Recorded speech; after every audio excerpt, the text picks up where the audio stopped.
ya suami wajib ngasih nafkah makan. Kalau suami mampunya makan nasi sama sambal ya sudah, jangan minta sate kambing, sate enggak, tongos enggak. Tapi memang ketika suami mampu memberikan nafkah makanan misalnya berbentuk sempurna, 4 sehat 5 sempurna, ya suami nggak boleh pelit sama istri. Suami tidak boleh pelit sama istri, nggak bisa dituntut secara di luar kemampuannya. Nah, termasuk hal-hal lain yang berkaitan dengan nafkah yang kemarin saya sampaikan tentang kewajiban. Suami itu akan mempunyai kelebihan ketika dia berfungsi bisa memberikan nafkah, ya, nafkah lahir, nafkah batin. Gimana udah tua-tua nih, nafkah batin harus nggak? Harus. Apa itu nafkah batin yang harus? Ya senyum sama istri, disayang istri, jangan dimarahi terus, jangan diprotes terus, jangan. Ya, Pak Muhyiddin sayang sama istri, dia sakit dirawat, diobati, dibawa berobat, disayang. Itu bentuk nafkah batin. Ya, bukan nafkah batin hanya semata hubungan suami istri, tidak, dilurus-lurus juga bagian nafkah batin. Udahlah nggak bisa memberi nafkah secara seperti rumah suami istri, malah di rumah kanak. Wah, ini tidak mencontoh akhlak Rasulullah Muhammad Sallallahu Alaihi Wasallam. Ya, ini sekedar contoh. Maka momentum Maulidur Rasul Sallallahu Alaihi Wasallam, ayo kita perbaiki akhlak kepada terdekat kita, yaitu istri atau anak-anak kita. Ya, jangan sampai ibu-ibu dengan anaknya, dengan cucunya berkata-kata yang masya Allah. Jangan. Nanti kalau kejadian disebut-sebut nama binatang dan seterusnya, susah juga ibu, susah juga bapak, susah juga kita. Jadi tahan-tahanlah ketika emosi, ketika terjadi sesuatu yang menimbulkan kita karena suara ibu itu, suara orang tua itu bisa jadi menjadi doa. Ya. Maka mari kita contoh perilaku, termasuk ketika Rasulullah pulang malam dari berdakwah, Rasulullah tidak paksakan masuk rumah, ya kan? Tidak paksakan masuk rumah, tapi ketuk-ketuk pintu Rasulullah bahkan istirahat di depan rumah. Saking apa? Menghormati istrinya yang sedang tidurnya nyenyak. Kemudian panggilan Rasulullah kepada istrinya pun yang sering kita dengar, ya Humairah, wahai bibi yang kemerah-merahan. Sanjung. Perempuan itu Bapak Ibu hampir sebagian besar ketika disanjung, waduh luar biasa senangnya. Apalagi disanjung terus dikasih amplop yang isi uangnya, itu waduh tambah sayang. Ya coba aja, kita sudah pengalaman kok. Ya sudah pengalaman ketika baru gajian dikasih semua, disayang-sayang, jadi nyaman di rumah. Ketika udah menipis ya, kadang-kadang itu sedikit saja tersulut. Memang wanita itu Allah ciptakan begitu, perasaannya lebih kuat daripada akal pikirannya. Maka orang bilang 1000 kebaikan seorang suami kepada istri, ketika suatu ketika suami salah kepada istri, habis itu 1000. Betul nggak Pak? Saya takut. Mudah-mudahan tidak ngerasain maksudnya. 1000 kebaikan suami ketika sang suami melakukan kesalahan, apalagi kesalahannya itu selingkuhan, habis tuh. Nah ini ayo momentum terus. Yang kedua, hadirin sekalian, ayo kita berupaya. Rasulullah itu afun mu'afun, maha pemaaf.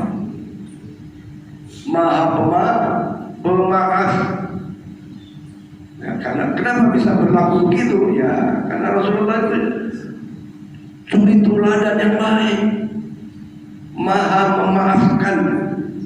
Maka ada orang bilang, tak kumaafkan 7 turunan. Wah, ini sudah menyalahi sifat Allah. Padahal Allah itu yang kemarin saya share itu antara sifat murkanya Allah dengan sifat pemaafnya Allah 2 kali lipat lebih besar pemaafnya Allah Subhanahu. Antara dosa, antara maksiat dan pemaaf jauh lebih besar maafnya, sehingga Allah disebut sebagai ya wasi'al maghfirah, zat yang maha luas pengampunannya. Nah, Allah saja begitu membuka pintu kemaafan kepada hamba-hambanya, ya. Maksud kita sebagai hamba Allah, sama istri aja enggak memaafkan, sama anak enggak memaafkan, sama saudara kandung enggak memaafkan, sama lagi sahabat karib tetangga, ya. Beruntunglah orang yang mampu memaafkan, dan itu memaafkan adalah bagian dari ciri-ciri orang yang beriman dengan sesungguhnya, dan memaafkan itu adalah ciri orang-orang yang bertakwa kepada Allah Subhanahu wa ta'ala. Allah berfirman wal 'afina 'anil nas. Ya, sifat-sifat ketakwaan yang kita upayakan untuk ada pada diri kita adalah yaitu memaafkan kesalahan saudara-saudaranya. Nah, kata maaf ini sungguh terhormat ibu-ibu bapak-bapak sekalian, ya. Maka insya Allah dengan upaya menyontoh sifat kemaafan daripada Rasulullah Muhammad SAW, maka insya Allah benar-benar kita menjadi umat Muhammad yang setia kepadanya. Dan ketika kita setia atas risalah Nabi Muhammad SAW, menyontoh perilakunya, insya Allah saat kita wafat nanti akan mendapatkan syafaatnya ila yaumil qiyamah. Amin ya rabbal alamin. Hadirin hadirat, inilah sekedar yang bisa saya sampaikan secara spontan ini. Mudah-mudahan ada manfaatnya. Sekali lagi kesimpulannya, bulan Maulid Rasulullah Muhammad SAW, ayo kita berupaya menyontoh teladan Rasulullah, utamanya dalam sisi akhlak Rasulullah Muhammad SAW. Kalau ada yang menyontoh dari sisi budayanya, pakaiannya, bahkan tadi kumis jenggotnya, boleh-boleh saja, tapi justru jangan sebaliknya. Pakaian contoh Rasul, fisik nyontoh Rasul, kelakuannya tidak nyontoh Rasul, akhlaknya tidak menyontoh kepada Rasulullah Muhammad SAW, sehingga diumbar. Ya, tahu diumbar bu? Diumbar itu wah, marah yang diluap-luapkan, tak terkendali, ya, tak terkendali. Dan yang kedua, mari kita contoh sifat Rasulullah yang maha pemaaf, ya, karena pemaaf ini adalah termasuk ciri-ciri orang yang beriman, ciri-ciri orang-orang yang bertakwa kepada Allah Subhanahu wa ta'ala. Yang lainnya adalah kembali saya sampaikan tentang peringatan Maulid di Masjid Abdul Salam. Saya mohon kepada bapak-bapak, ibu yang punya lomba, ya, lomba sepeda hias, atas kesepakatan beberapa kawan pengurus panitia, lomba sepeda hias boleh diikuti umum, ya, boleh diikuti orang umum, artinya anak umum, ya, misalnya si siapa namanya Zizi, anaknya Pak Yuda ini punya kawan si Odela, ikut boleh ya, kalau sepeda hias, ya, untuk semarak Maulid Rasul SAW. Di Dirga punya teman siapa yang non Muslim, ya, untuk sepedanya boleh, nggak mungkin ikut adzan, nggak mungkin kan, nggak mungkin, ya, didorong, ya. Jadi itu lomba sepeda hias pada hari Senin itu hari libur, ya, hari libur Maulid Rasul tanggal 16 dilaksanakan jam 7 pagi, ya. Kemudian ada lomba-lomba yang lain, saya kira sudah bisa dibaca, nanti kan kita tempel poster dan spanduk. Sekali lagi mohon bisa disupport kegiatan semangat Maulid Rasul Sallallahu Alaihi Wasallam supaya memberkas pada setiap kita di dalam peringatan Maulid Nabi Muhammad Sallallahu Alaihi Wasallam. Dan seperti yang lain, ya, ibu-ibu qasidah, ibu-ibu komplek juga akan kita mohon untuk tampil seperti biasa. Kemudian dimohon bantuan untuk nasi kotak itu, ya, setidaknya 3 yang mampu. Yang nggak mampu ya nggak usah ada apa-apa. 1 boleh, enggak apa-apa, jangan dipaksain ya. Ketika ya kemarin saya ditanya tentang gaya berlaku, susah mau usah hidup di komplek, nggak ada yang susah, nggak ada yang susah. Yang susah itu kita sendiri menyusahkan. Kalau kita bisa nyumbang aja, kalau nggak bisa ya sudah. Iya, itu susah ngomong kita, tapi kita kembali pada kita. Saya, kita ini kan tidak ada yang sempurna ya. Tapi ketika ada si A gak nyumbang, jangan terus ngomong dia gak nyumbang aja, udah. Terus kita diomongin gak nyumbang, ya memang gak nyumbang ya sudah, terima aja gak nyumbang. Jangan terus, ya memang faktanya gak nyumbang, faktanya tidak nyumbang. Gak usah, saya dulu penuh Haji ini punya hutang, ya tidak apa-apa memang saya punya hutang, terus saya tutup-tutupi, nggak bisa juga. Kira-kira begitu, nah udah. Faktanya begitu. Yang susah itu kita ini, misalnya tadi ya, kepengen nyumbang akhirnya wah, nggak boleh, jangan dipaksain. Kecuali ada yang boleh. Kalau nggak ada ya sudah, ya sudah. Doa aja ya Allah, mudah-mudahan acara maulidnya sukses, berjalan lancar. Si Ane itu nyumbang 10 kotak, kok saya cuma 1 ya, tolong berubah dalam hati. Tidak boleh. Allah Subhanahu wa Ta'ala setiap menghidupkan makhluknya pasti ada rezekinya. Nah, kita mengimani setiap rezeki bagi kita itu tidak sama. Inna Allah yabsutur rizqa liman yasha'u wa yaqdiru lahu. Allah yang meluaskan rezeki, Allah pula yang menyempitkan. Luasnya rezeki sebagai cobaan, sempitnya rezeki sebagai cobaan juga,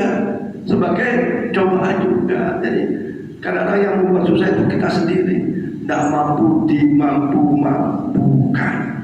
Seharusnya nggak perlu malu dimalu-malukan, ya kan? Tapi di antara kita ya tentu punya kewajiban untuk menutup hal-hal yang jangan si A ini tidak nyumbang, kemarin tidak nyumbang, sekarang tidak nyumbang lagi, sudah omongin lagi. Apalagi kita tahu keadaannya. Kemudian nanti kita undang juga tim Marawis dari Khulafaur Rasyidin untuk pahalul qiyam sebagai bagian daripada menghormati, memuliakan, mengagungkan Nabi Muhammad sallallahu alaihi wasallam. Saya kira demikian. Mungkin ada yang ditanyakan tentang maulid atau tentang apa? Silakan. Ya, Pak. Langsung aja. Assalamualaikum. Apa ada dalil yang menguatkan mengirim surat Al-Fatihah bagi orang yang sudah meninggal? Banyak, dalilnya banyak ya. Jadi para jamaah sekalian, memang kadang-kadang itu kita terjebak oleh buku-buku. Di rumah saya punya buku-buku haramnya tahlil menurut Imam Syafi'i ya, haramnya tahlil. Maka kalau kita baca buku itu dan tidak paham kepada yang sesungguhnya pendapat Imam Syafi'i, ada Imam Syafi'i itu ada namanya qaul qadim, qaul jadid. Ada fatwa lama, ada fatwa baru. Ketika kita melakukan kebaikan, kemudian nilai kebaikan itu kita hadiahkan, kita tawasulkan, boleh kan? Ya boleh. Sekarang baca Fatihah. Baca apa itu Fatihah? Baca apa Fatihah? Baca Quran. Dapat pahala enggak? Dapat. Tapi ketika Pak Asep, ya Allah, dengan bacaan surat Fatihah ini, ya Allah, ampunkan kedua orang tuaku. Ya, ampunkan kepada kedua orang tua. Bahkan kemarin saya baca itu ada salah seorang ulama kiai mengatakan, sesungguhnya kalau cuma ila ruhi fulan bin fulan, ila ruhi fulana bin fulana, itu tidak cukup. Kalau bisa, kalau kepada orang tua itu dinaikkan ila hadrati, sebut nama bapaknya, ila hadrati, kayak derajatnya itu ditinggikan ya. Kita kan biasanya ila hadratin Nabi Mustafa Rasulullah sallallahu alaihi wasallam, ila hadrati, kepada yang terhormat, yang mulia, yang agung. Nah, jadi bukan cuma ila ruhi, tapi ila hadrati walidi, yang terhormat bapakku. Nah, kira gitu. Terus baca Fatihah. Ya, doanya ya Allah jadikan bacaan Fatihah ini kan. Allahumma ja'al wa'udhil wa taqabbal thawaba ma qara'nahu. Ya Allah, jadikanlah apa yang saya baca, apa yang kami baca, kan tanya juga gitu ya. Allahumma ja'al wa'udhil, jadikanlah apa yang kami baca ini menjadi pahala kepada almarhum tersebut ya. Dibaca Fatihah, surat Yasin, surat Al-Ikhlas, surat Al-Mu'awwidhatain, surat Al-Kursi, istighfar, tahlil, wa mahallallahu tahlil, wa sabbahnahu subhanallah bihamdi, wa sallainahu sholawat ila hadratiha. Begitu. Boleh nggak? Boleh. Dalilnya banyak, bukan cuma satu, banyak ya. Baik oleh Imam Ibnu Taimiyah yang mereka bawa sebagai hujjah orang di luar kita ya. Dan dalil-dalil hadis-hadis dari Imam Syafi'i, hadis-hadis sahih banyak ya, banyak. Termasuk bolehnya sedekah baik kan, sedekah itu baik. Haji ibadah kan, ibadah boleh kan. Orang yang sudah meninggal dihajikan boleh. Apalagi saya kira demikian dari sekalian. Ada pertanyaan satu lagi mungkin sambil nunggu jeda. Saya kira ada juga, mari kita berdoa kepada Allah Subhanahu wa taala, mudah-mudahan dari waktu ke waktu kita senantiasa dengan kesempurnaan dalam amaliyah ibadah kita. Allah berikan kita umur panjang dalam keadaan sehat walafiat. Yang sakit Allah sembuhkan, yang sakit Allah sembuhkan, yang sakit Allah sembuhkan. Dan Allah berikan rezeki yang banyak, yang halal dan barakah. Bihaqqi Sayyidina Muhammad sallallahu alaihi wasallam, wa bi jahi Sayyidina Muhammad sallallahu alaihi wasallam, wa bi barakati walidur Rasul sallallahu alaihi wasallam. Yang punya hajat-hajat semoga dikabulkan hajat-hajatnya oleh Allah Subhanahu wa taala. Dijauhkan dari segala macam penyakit musibah dan bidatul kebulan Rasulullah hadina ridha illa wa li syafaat Rasulillah. Jadikan keluarga kami semua ya Allah keluarga syakinah, mawaddah, warahmah, keluarga anak-anak soleh dan soleh, sukses dunia, sukses akhir. Bismillahil Fatihah. A'udzubillahi minasyaitonir rajim. Bismillahirrahmanirrahim. Alhamdulillahirabbil alamin arrahmanir rahim. Iyyaka na'budu wa iyyaka nasta'in. Shiratal mustaqim. Shiratal ladzina an'amta 'alaihim ghairil maghdubi 'alaihim waladdallin. آمين آمين يا كريم يا رحمن يا رحمن. اللهم بحق الفاتحة شد الفاتحة وبجاه الفاتحة وبكرامة الفاتحة وبنور الفاتحة وبمعجزة الفاتحة وبشفاعة الفاتحة. يا فارج يا كاشف الغم يا مجيب دعوة المضطر رحمة الدنيا والآخرة ورحمه أن ترحمنا فارحمنا برحمة تغنينا بها الرحمة والشفاء. اللهم يا رحمن يا رحيم ارحمنا. اللهم يا غني يا مغني يا رزق يا وهاب. اللهم ya qadhi al-hajat ya qadhi al-hajat ya Allah yang mengabulkan seluruh hajat-hajat kami.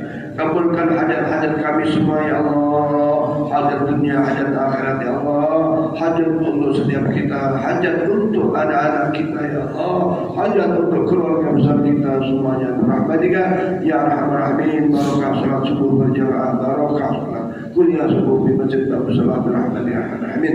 Rabbana atina min azwajina wa dhurriyyatina qurrata a'yun waj'alna lil muttaqina imama. Rabbana atina fid dunya hasanah wa fil akhirati hasanah wa qina adzabannar. Sallallahu alaihi wa sallam wa ala alihi wa sahbihi wasallam. Ala rabbika rabbil izzati amma yasifun wa salamun ala al-mursalin walhamdulillahi rabbil alamin. Wa sallallahu alaihi wa sallam. Assalamualaikum warahmatullahi wabarakatuh. Sallallahu alaihi Muhammad sallallahu alaihi wasallam. Sallallahu ala Muhammad sallallahu alaihi wasallam. Sallallahu ala Muhammad sallallahu alaihi wasallam.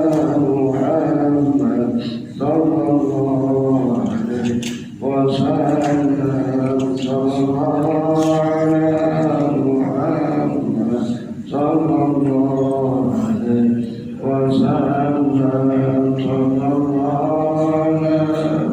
ala وسلم صلى الله على محمد يا ربي صل عليه وسلم.